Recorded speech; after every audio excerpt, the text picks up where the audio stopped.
शेतकऱ्यांना दिवसा वीज पुरवठा करण्यासाठी मुख्यमंत्री सौर कृषी वाहिनी योजना 2 अंतर्गत दिवसा अखंडित आणि शाश्वत वीज पुरवठा अभियानाला राज्य सरकारनं मान्यता दिली आहे। हे अभियान यशस्वी झाल्यास शेतीला नेमकी किती वीज लागते याचं मोजमाप होण्यास मदत होणार आहे आणि या अभियानाच्या अंमलबजावणीसाठी राज्य स्तरावरती समित्या नेमण्यात आल्या आहेत।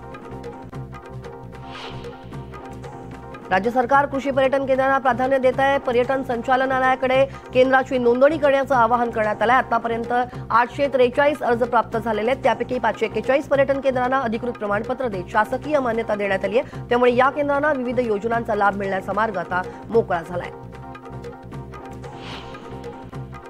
लाल मिरचीसाठी देशभरात प्रसिद्ध असलेल्या नंदुरबारच्या बाजारात लाल मिरचीची आवक वाढली आहे। लाल मिरचीला प्रति क्विंटल 5,000 रुपयांपर्यंत भाव मिळतोय।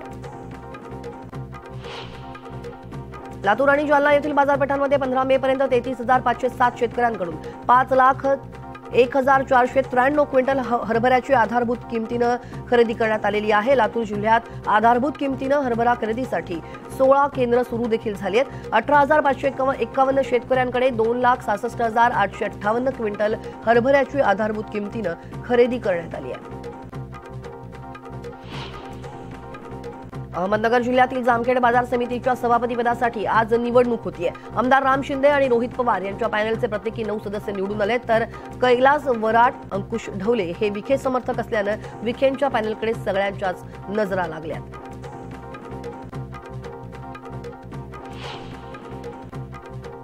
जळगावच्या अमळनेर कृषी उत्पन्न बाजार समितीच्या निवडणुकीमध्ये महाविकास आघाडीला 11 जागांवरती यश मिळालं होतं। आता सभापतींची निवड करण्यात येणार असून डॉक्टर अनिल शिंदे, सचिन पाटील, सुषमा पाटील ही 4 नावं शर्यतीत आहेत।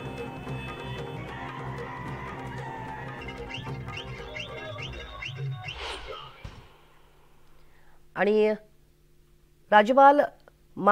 माजी राज्यपाल भगतसिंग कोश्यारी हे मुंबईत दाखल झालेले आहेत। मुंबईत त्यांचं स्वागत केलं जात आहे। भगतसिंग कोश्यारी यांचा हा मुंबई दौरा आहे आणि मुंबईमध्ये त्यांचं स्वागत केलं जात आहे। कार्यकर्त्यांकडून पुष्पगुच्छ देऊन त्यांचं स्वागत केलं जात आहे। भगतसिंग कोश्यारी हे मुंबई दौऱ्यावरती आहेत आणि मुंबई दौऱ्यामध्ये त्यांचे कार्यक्रम देखील नियोजित आहेत आणि या 6 दिवसीय दौऱ्यासाठी ते मुंबईत आलेले आहेत।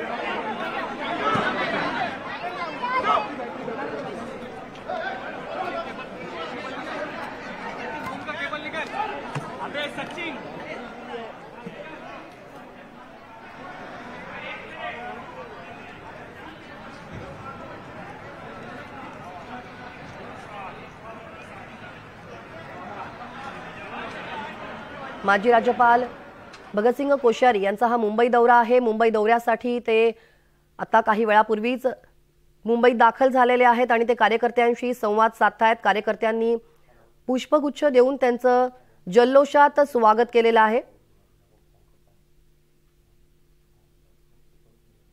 माध्यमांनी त्यांच्याशी संवाद साधण्याचा प्रयत्न केला, मात्र ते कार्यकर्त्यांशी संवाद साधतायत। तुर्तास तरी माध्यमांशी बोलणार नाही अशी भूमिका त्यांनी घेतली आहे आणि आता राज्यपालांचं कार्यकर्त्यांकडून स्वागत केलं जात आहे। माफ करा, माजी राज्यपाल भगतसिंग कोश्यारी यांचं कार्यकर्त्यांकडून स्वागत केलं जात आहे।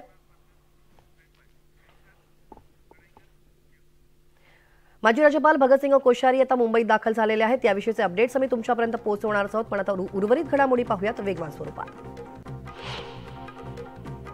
कोकण रेल्वे मार्गावरती आज सेमी हायस्पीड वंदे भारत एक्सप्रेसची चाचणी घेतली जाणार आहे। मुंबई सीएसएमटी ते मडगाव मार्गावरती ही चाचणी होणार आहे। चाचणी यशस्वी झाल्यानंतर पंतप्रधान नरेंद्र मोदी यांच्या हस्ते मुंबई सीएसएमटी मडगाव मार्गावरती वंदे भारत एक्सप्रेसला हिरवा झेंडा दाखवला जाणार आहे। या एक्सप्रेसमुळे कोकण रेल्वेचा प्रवास सुपरफास्ट होईल। खासगी आणि शासकीय क्षेत्रातील महिलांना 6 महिन्यांऐवजी 9 महिने मॅटर्निटी लीव्ह देण्यासंदर्भात विचार व्हावा अशी भूमिका नीती आयोगाचे सदस्य व्ही.के. पॉल यांनी मांडली आहे. फिक्की संस्थेकडून हे विधान जारी करण्यात आलं आहे. आरटी प्रवेशासाठी 22 मे पर्यंत मुदतवाढ देण्यात आली आहे. अजूनही 42,000 विद्यार्थ्यांची प्रवेश प्रक्रिया पूर्ण झालेली नाहीये, त्यामुळे शाळांनी पालकांना सहकार्य करावं असं आवाहन शिक्षण विभागाकडून करण्यात आलं आहे. मुख्यमंत्री वैद्यकीय सहायता निधीतून 10 महिन्यात 8,000हून अधिक रुग्णांना मदत करण्यात आली आहे. 60 कोटी 48 लाखांची मदत या काळात वितरित करण्यात आली आहे. राष्ट्रवादीचे आमदार निलेश लंके निधी मिळवण्यात आघाडीवर आहेत. मावळमधील देहू नगरीत पाणी टंचाई निर्माण झाली आहे. तिथल्या नागरिकांना पाण्यासाठी वणवण करावी लागते. काही ठिकाणी पैसे मोजून टँकरद्वारे पाणी विकत घेण्याची वेळ आली आहे. त्यामुळे प्रशासनानं याकडे लक्ष देऊन पाणी प्रश्न मिटवावा अशी मागणी स्थानिकांकडून करण्यात येते. नागपुरात खासगी ट्रॅव्हल्सकडून प्रवाशांची लूट सुरू आहे. उन्हाळी सुट्ट्यांच्या पार्श्वभूमीवर मुंबई आणि पुण्याकडे जाणाऱ्या बसच्या भाड्यात दुपटीने वाढ करण्यात आली आहे. याविरोधात प्रवाशांकडून संताप व्यक्त केला जातोय. नियमानुसार भाडेवाढ करण्याची मागणी करण्यात आली आहे.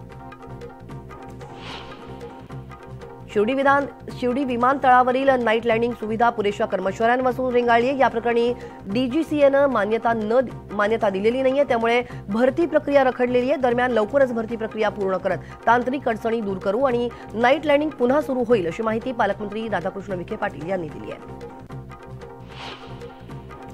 पुणे रेल्वेमार्फत पाठवल्या जाणाऱ्या पार्सलचं स्कॅनिंग होणार आहे. प्रवाशांच्या सुरक्षिततेला प्राधान्य देत रेल्वे प्रशासनानं हा महत्त्वपूर्ण निर्णय घेतला आहे. त्यामुळे आता लवकरच स्कॅनर मशीन पुणे रेल्वे स्थानकावरती दाखल होणार आहेत.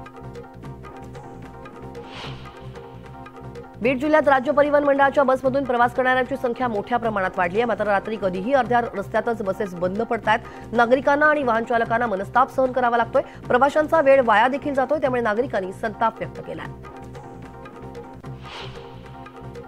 अकोल्यामधील दंगलीच्या घटनेनंतर अमरावती पोलीस अलर्ट झाले. 2 समाजात जातीय तेढ निर्माण करणारी पोस्ट समाज माध्यमात व्हायरल केल्यानं दोघांविरुद्ध गुन्हा दाखल करण्यात आलाय. अमरावतीच्या गाडगेनगर पोलीस स्टेशनमध्ये गुन्हा दाखल करण्यात आला. दोघांनी 26 सेकंदाचा आक्षेपार्ह व्हिडिओ अमरावतीच्या नावानं व्हायरल केला होता.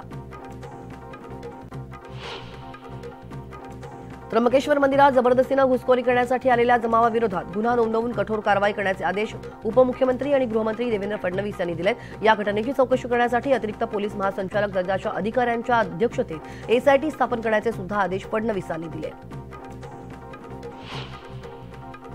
राज्यातील दंगलींमागे कोणाचा हात आहे हे पोलिसांनी शोधून काढावं असं भाजप आमदार नितेश राणेंनी म्हटलंय. तसंच त्र्यंबकेश्वर मंदिरातील घुसखोरी प्रकरणावरूनही राणेंनी हल्लाबोल केलाय. आधी महाराजांच्या गडकिल्ल्यांवरती अतिक्रमण सुरू केलं आणि आता आमच्या धार्मिक स्थळांचा कब्जा घेण्याचा प्रयत्न सुरू केलाय असं नितेश राणे म्हणाले. नांदेड जिल्ह्यातील किनवट शहरातील गंगानगर भागात 2 गटांमध्ये दगडफेक करण्यात आली आहे. डीजेच्या गाण्यावरून हा वाद झालाय आणि या दगडफेकीत 4 जण जखमी झालेत. या प्रकरणी दोन्ही गटांविरोधात गुन्हे दाखल करण्यात आलेत आणि पोलिसांनी या प्रकरणी 11 जणांना अटक केली आहे. भंडारा शहरातील व्यंकटेश नगर इथं उधारीच्या पैशांच्या कारणावरून एक इसमाचं अपहरण केल्याची धक्कादायक घटना घडली आहे. तक्रार दिल्यानंतर तपासात 5 लोकांनी त्यांचं अपहरण करून घेऊन गेल्याचं स्पष्ट झालेलं आहे. पोलिसांनी 12 तासात 2 आरोपींना ताब्यात घेतलंय आणि इतर आरोपींचा शोध सुरू आहे. बुलडाण्यातील राजूर घाटात एसटी बस आणि खासगी ट्रॅव्हल्सचा अपघात झालाय. खासगी बसनं एसटीला मागून धडक दिली. अपघातात कोणतीही जीवितहानी झालेली नाहीये. 5 प्रवासी जखमी झालेत. जालन्यात हेल्मेट न घातलेल्या दुचाकीस्वारांवरती वाहतूक शाखेनं कारवाई सुरू केली आहे. महिन्याला दुचाकी अपघातात जवळपास 13 लोकांचे बळी जात आहेत. गेल्या वर्षी दुचाकी अपघातात तब्बल 127 लोकांचा मृत्यू झालाय. या उद्देशानं पुढचे 5 दिवस हेल्मेट नसणाऱ्यांवरती कारवाई केली जाणार आहे. वाहतुकीचे नियम मोडणाऱ्यांवरती नियम पाळा आणि कारवाई टाळा असं सांगण्यात येत आहे. सोलापूरच्या नानणी गावात अवैधरित्या गुटख्याची वाहतूक करणाऱ्यांवरती पोलिसांनी कारवाई केली आहे. टेम्पोतून गुटख्याची वाहतूक करणाऱ्या 4 जणांवरती गुन्हे दाखल करण्यात आलेत आणि 31 लाखांचा गुटखा पोलिसांनी जप्त केलाय. छत्रपती संभाजीनगरमध्ये बाबा कालीचरण आणि भाजप कार्यकर्त्यांवरती गुन्हा दाखल झालाय. सिल्लोडमधील एका कार्यक्रमामध्ये चितावणीखोर वक्तव्य प्रकरणी गुन्हा दाखल करण्यात आलाय. या प्रकरणी अधिक चौकशी सुरू आहे. मुंबईत पार्किंगच्या वादातून एअरगनचा धाक दाखवत धमकी देण्यात आली आहे. या संदर्भातला व्हिडिओ समोर आला. या प्रकरणी तक्रार दाखल होताच पोलिसांनी आरोपीला अटक केली. अँटॉप हिल परिसरातील हा व्हिडिओ व्हायरल होतोय. जालना जिल्ह्यातल्या तळणी इथं प्रसिद्ध संत श्री नेमिनाथ महाराजांचा पालखी सोहळा पार पडला। श्री संत नेमिनाथ महाराज यांची 17वी पुण्यतिथी आहे। त्यानिमित्त तळणी शिवप महापुराण कथेचं आयोजन करण्यात आलं आणि या कथेपूर्वी गावात भव्य मिरवणूक काढण्यात आली। राज्यभरातील जवळपास 139 धरणांमध्ये सध्या केवळ 35.19% जलसाठा शिल्लक असल्याची माहिती राज्य सरकारकडून देण्यात आली आहे। गेल्या वर्षी याच काळात धरणांमध्ये 39% पाणीसाठा शिल्लक होता। धाराशिव जिल्ह्याला एप्रिल महिन्यात अवकाळी पाऊस आणि गारपिटीचा मोठा तडाखा बसला। यामध्ये 5,930 शेतकऱ्यांचं मोठं नुकसान झालंय। 3,564 हेक्टर क्षेत्रावरील पिकं जमीनदोस्त झाली आहेत। राज्य शासनानं तातडीनं मदत करावी अशी मागणी नुकसानग्रस्त शेतकऱ्यांनी केली आहे।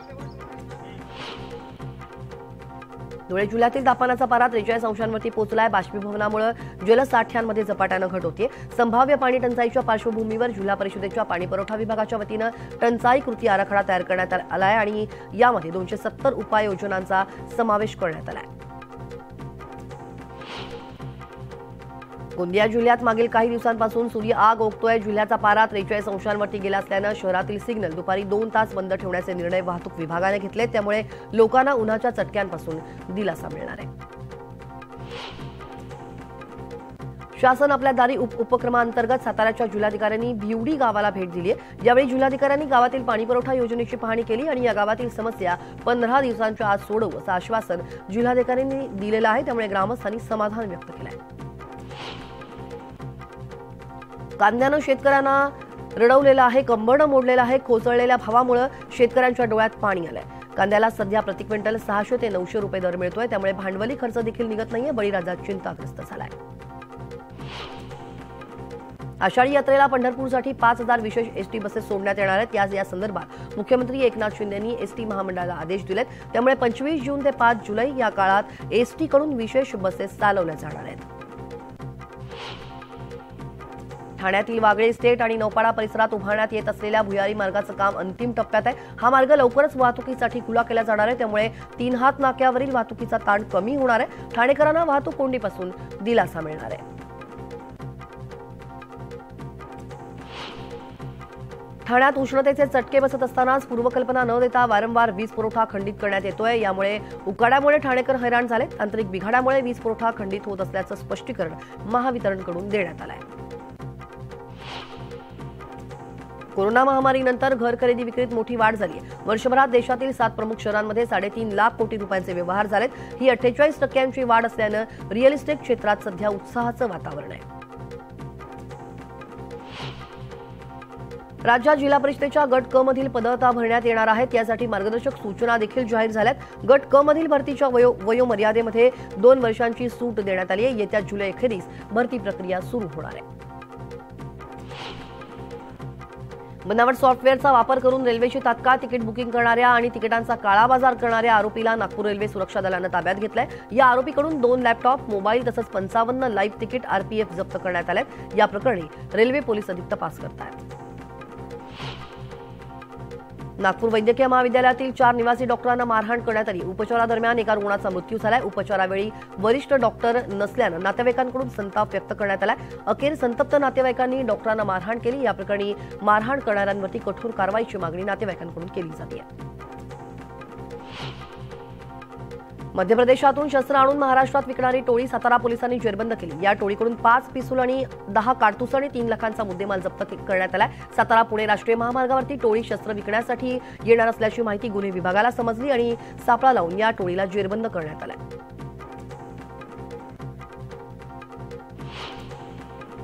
या सगळ्या घडामोडींसह या बुलेटिनमध्ये वेळ झाली एका छोट्याशा ब्रेकची। ब्रेकनंतर पुन्हा भेटूयात। पहा फक्त न्यूज 18 लोकमत।